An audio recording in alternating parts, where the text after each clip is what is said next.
is trying to encourage, and the library is trying to encourage our local authors to let us know who you are, where you are, and what you're doing. And Ted is really doing a lot. We got last year's book here, or 2 years ago, I guess it was, that Ted wrote. 3 years ago, Sunshine Republic, which was a lot of fun and really good. And his book this year is quite different, and he's very good with the history of Lake Worth. And I think you're going to enjoy this very much. And I'm not going to tell you all about Ted's life and his past. You can Google him. I Googled him. You can Google him. But we're very happy to have you, Ted, and I can't wait to read your book. It's a great Christmas present. Yeah. Google is dangerous. People find out more about it than you want to know. But thank you so much, both to the library and the friends of the library, to Vicki and June and everyone else for having this program this evening. I hope this will be fun and enjoyable. I really got excited about this research, and I hope some of that is contagious. There's still a lot of unanswered questions out there, and so everybody got interested in doing a little digging to have a mosaic and enrich our history. This project really started with the Lake Worth Centennial of January or February of 2012, about a year before the Centennial year. A group of local citizens got together, Betty Resch and other interested people got together and decided to organize the events to celebrate our centennial. A committee was organized as a historical research committee as a subcomponent of that. And we quickly discovered that really the history of the city has been very well told during the period of incorporation from 1913 until today. We have the Historical Museum across the way here. If you haven't been there, take the time to go. There are archives and photographs and all are wonderful.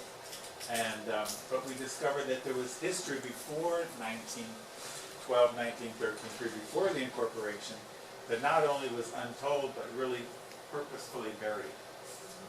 And so that naturally stirs the curiosity. What are they trying to hide and what's going on here? So it turns out that before Lake Worth was here, there was a town called Jewell. And there were a group of pioneers that came to the area. This is the same book. I want you to know that. Soft cover, new hardcover edition. And there are a few additions to the later hardcover edition based on things that have been discovered over the last year since the earlier publication, but both are here tonight. Before the city of Lake Worth, there was an Everglades pioneer community called Jewell. And you can see there, Jewell was on the map here in 1902, right where Lake Worth should be. Lantana's not there yet because it wasn't yet incorporated until actually 1921. But this was the public map, and the town of Jewell is there. Well, what is Jewell? What we know or knew about Jewell previously is that there was a couple by the name of Samuel and Fanny James who were of African-American heritage. She was the first postmistress, and they were the first settlers within the current city limits of Lake Worth. Rumor has it that they were ex-slaves, but we haven't really been able to pin that down. But they were definitely the first settlers in the area. She was the first postmaster. They were nicknamed the Black Diamonds because they were basically in a white community as the only people of color. And this is all we knew about them previously. They came to our area in 1885. And we'll get into what was here. So in 1999, the Palm Beach posted a series of about 6 articles on their origins. And basically they raised more questions than provided answers. Different publications have come from 6 different states: Pennsylvania, Ohio, North Carolina, Georgia. Nobody knew really where they came from, wasn't documented. Whether Samuel was really white or Negro, as they called it at that time, was questioned due to some conflicting data.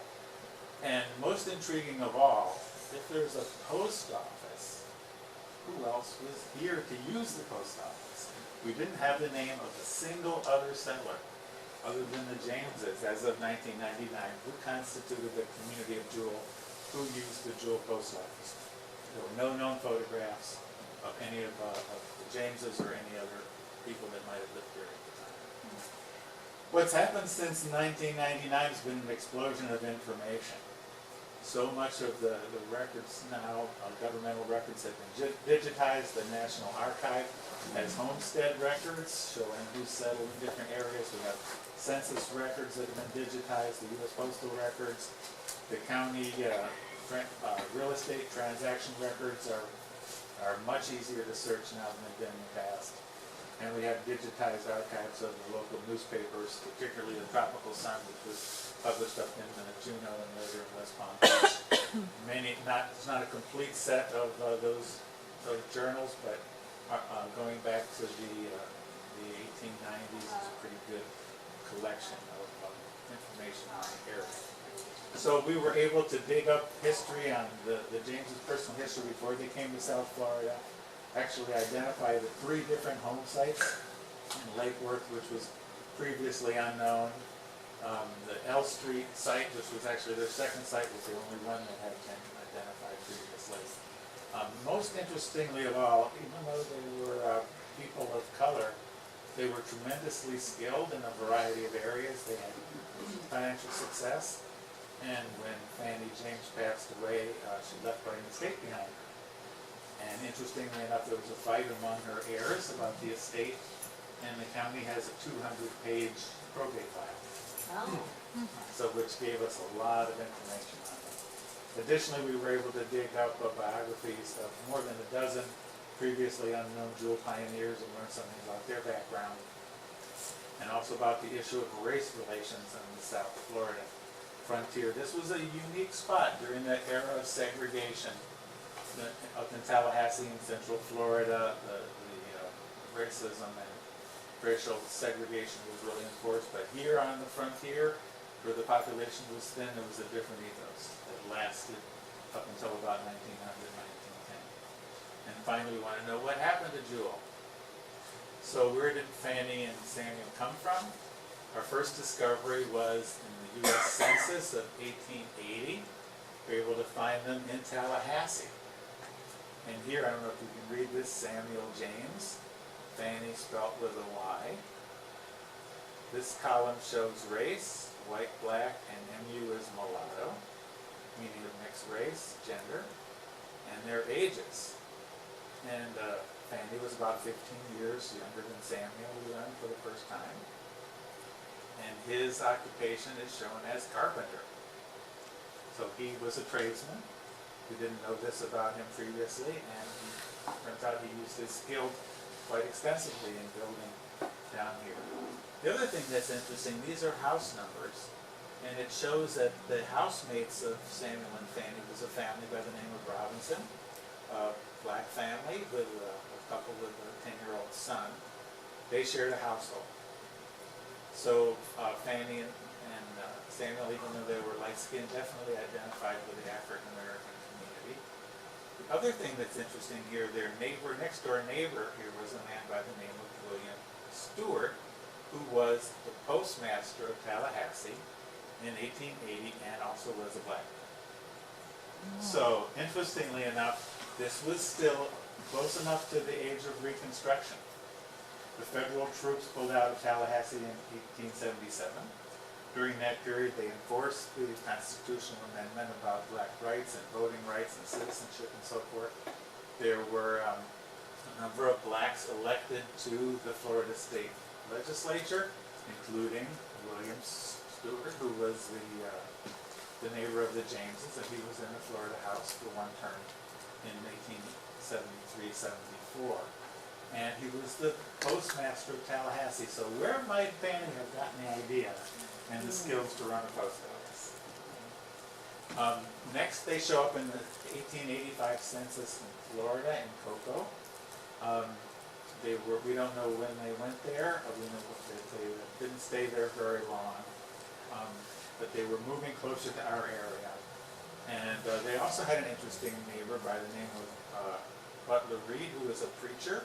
He ran the Primitive Baptist Church, the head of the Primitive Baptist Church in Cocoa.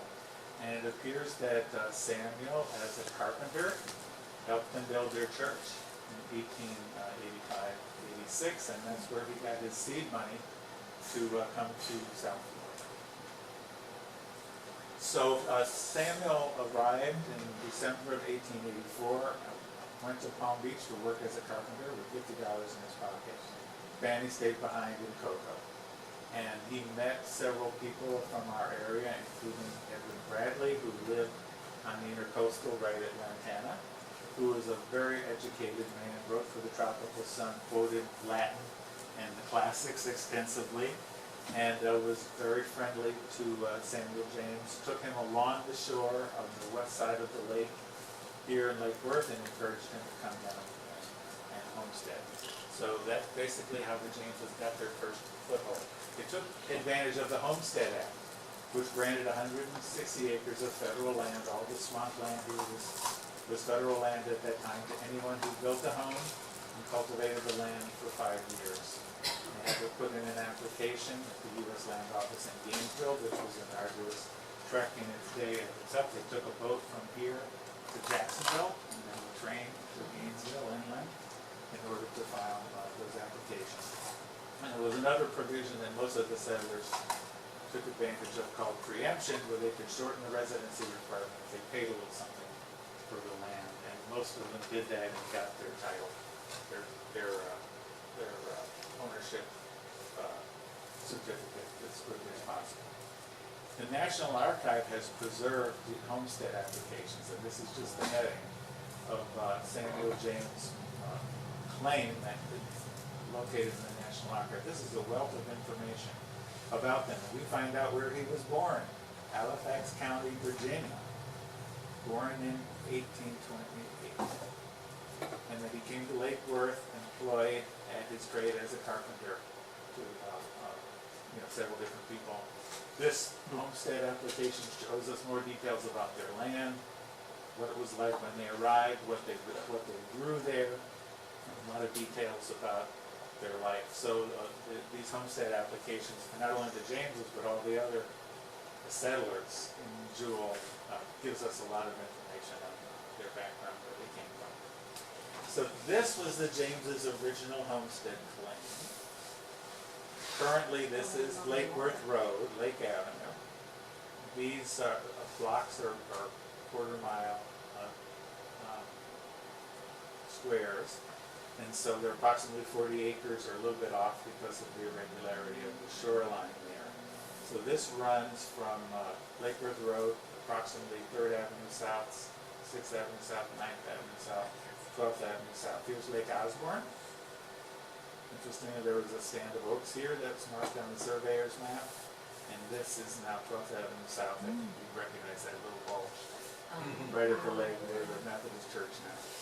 Sits right there. So this is what James's first homestead claim, about 187 acres that they made in 1885. Looking for their exact site, the Jewell post office was located here in that top, top section. This corresponds to approximately 4th or 5th Avenue South. Today, right on the waterway. That's what the site looks like today. South Bryant Park, right by the South Bryant Park picnic pool. This is the site of the original Jewell post office. Doesn't that beg for some kind of historical marker? Yes. Okay, over. Get everybody in the room to help to make that happen. Here's an artistic rendering of what their first home might have looked like at the time. Fanny James receiving mail from the Barefoot Mailman, the delivery of mail by boat. Very small little house that doubled as a general store, post office, and everything else you can think of. Samuel did build a very rough house at first, but that house burnt down very shortly, and then he built a nice 2-story frame house using his skill as a carpenter. This painting was done by a local artist, Janet, who unfortunately isn't here tonight, but did a lot of research on this. Danny was a chicken lover. The chickens are definitely authentic. And there's Santa in the background home. Something, They probably had just a few items in this little general store, maybe salt, sugar, tobacco, and mosquito repellent. So what were the living conditions when the Jameses arrived? The Everglades came right up to our area, very wet land. The drainage canals hadn't been dug yet. The heat and humidity were awful. Many of the early settlers didn't stay because the conditions were so bad. A lot of jokes about mosquitoes, and there you can see a cartoon from the tropical sun of the mosquito chasing the settlers. There were jokes about being 90 mosquitoes per cubic inch, and being unable to escape them. And many people who came to settle didn't stay, or if they stayed, they planted their orange trees and their pineapples, and then hightailed it out of here during the summer, and just trusted that the crops would grow on their own and came back in the winter to harvest them. The only transportation at that time was by boat. Originally, Lake Worth was an enclosed freshwater lake.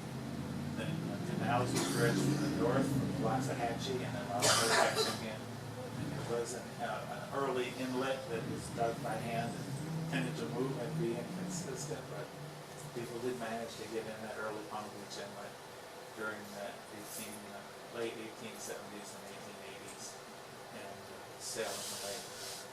The population at that time was unbelievably. Here's the 1885 census now. 333 inhabitants in the entire area that now comprises Palm Beach County, Broward County, and Miami. Okay?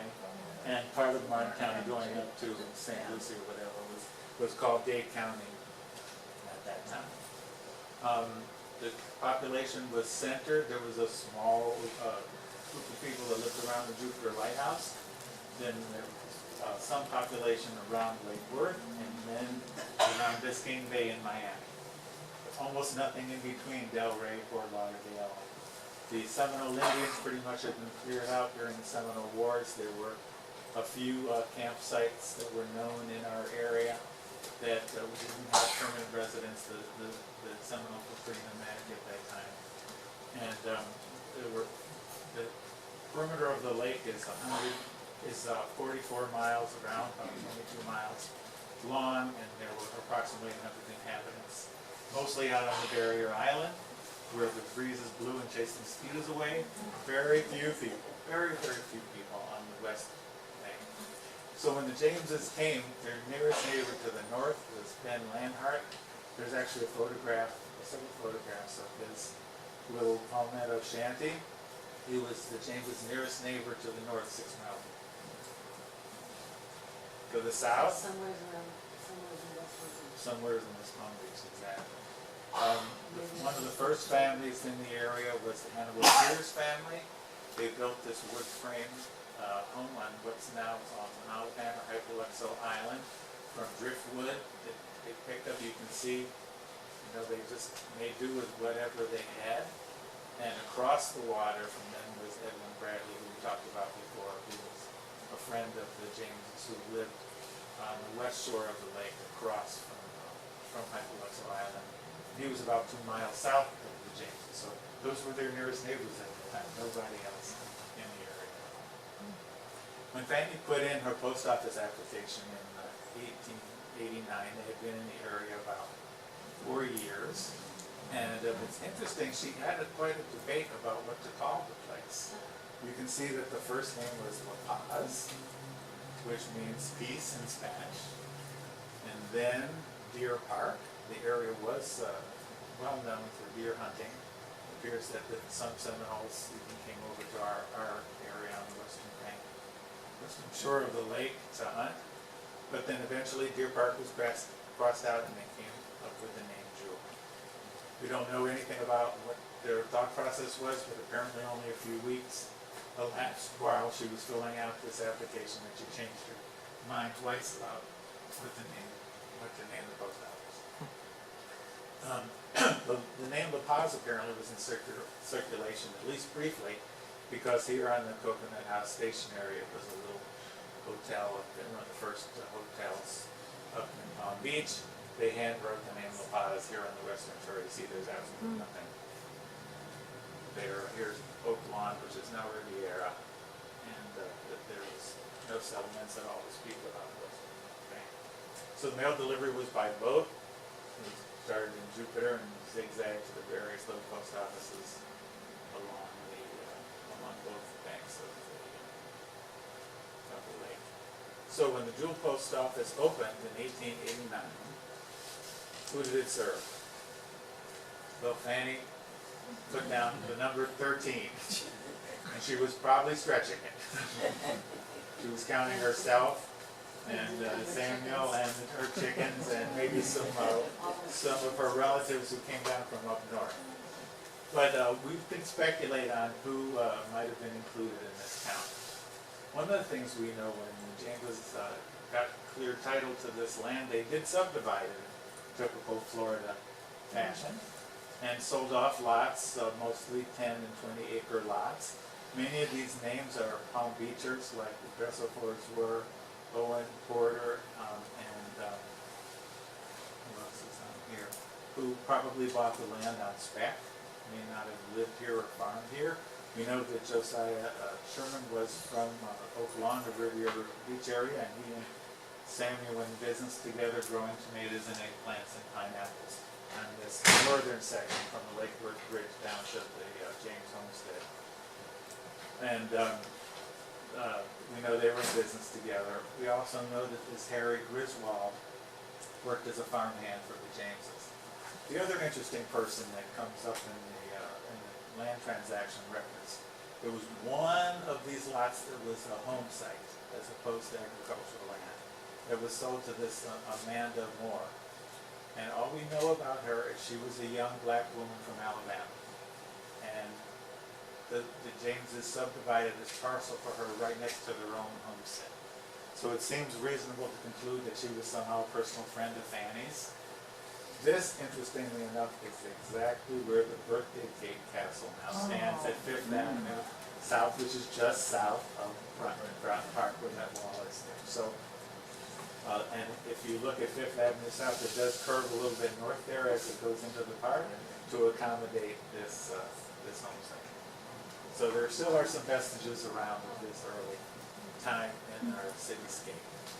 They made quite a bit of money. They bought the land from the federal government for $233 and ended up making over $6,000 in $1,900 or $1,890, which was pretty good profit at the time. Quickly going through the list of the other homesteaders that filed applications to the federal government, the Jameses actually had 2 homesteads. This is the original homestead along the water. Then they took out another 160 acres here. So they owned over 300 acres of these areas combined. Up north, this is what would now be College Park. The C-51 canal runs just south of that line there, so a little bit of it would go into West Palm Beach. This was settled by a German immigrant by the name of William Stephan. He was a bachelor. He turned out to be a really close friend of the Jameses. There was a little land dispute that came up that we'll talk about later. He testified on their behalf. He got sick in his mid-50s. Fanny nursed him. He actually died in the Jameses' home. And he made Samuel the executor of his estate. And they did end up finding a wife and children in Romania, somehow through the U.S. consulate, and the Jameses bought this 160-acre plat from the estate. This land down here, the Gudmundsons, was a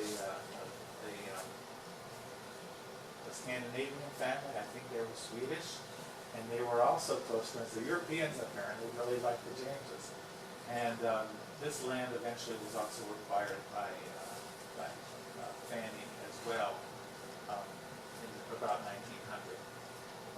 Another immigrant that came about, or a settler in the area, was Harry Stites, who had land that's just about at the north end of the current golf course. And he was a medical doctor from the Harrisburg, Pennsylvania area, and we'll talk about him more a little later. Squire Hoagland was the first justice of the peace in our area, had land up in Palm Beach, but also took out a homestead here along the water. And there's several others that arrived later. So these are the real pioneers of our area. We've all seen the chart at City Hall or museum you have that talk about the pioneers to the city during the incorporation era. As the city was being incorporated, they were the first settlers who were here before the electric lights were on. But many of these people were here 25 years, 30 years before then. And when well, we'll get into that later, but why weren't these people known? That's still the question. The Jewell 13 could have included any of these people, the purchasers of property from the Jameses, some of the other homesteaders. There were other records in the Tropical Sun of seasonal residents or neighbors, and maybe there were unnamed farmhands also in that list. So somehow they screwed together 13 and were able to open the post office. Harry Stites, we're just going to look at one particular biography that we've been able to dig up of these previously unknown Jewell pioneers. The book goes into as much detail as available on each of them. But he was a fairly prominent man. He was born in central Pennsylvania, and he was a medical doctor, had a practice in Harrisburg. He was quite a restless soul. He moved back and forth between Florida and Pennsylvania quite a number of times. First time he came down was with 3 male friends. They each took out homesteads just about 6 months after the Jameses moved here. And when he was away, he rented out the property. He then moved to West Palm Beach once it was established, became one of the first doctors in West Palm, and served as a physician for the Flagler Railroad during that period, and he ended up dying in Cuba. So, this is a picture of him in later life, the only photograph we have of any of the Jewell pioneers, and with his wife at a graduation ceremony in Spain. This was the best picture we had of any early building. Came from the Homestead file. It was photocopied, and look, this is enhanced in PC Paint, actually, trying to identify the house. But we have some other historians in the house who were able to go up to Washington about a week ago, right? And the snow and ice and battled that. And found this. So, would you like to quickly tell us how?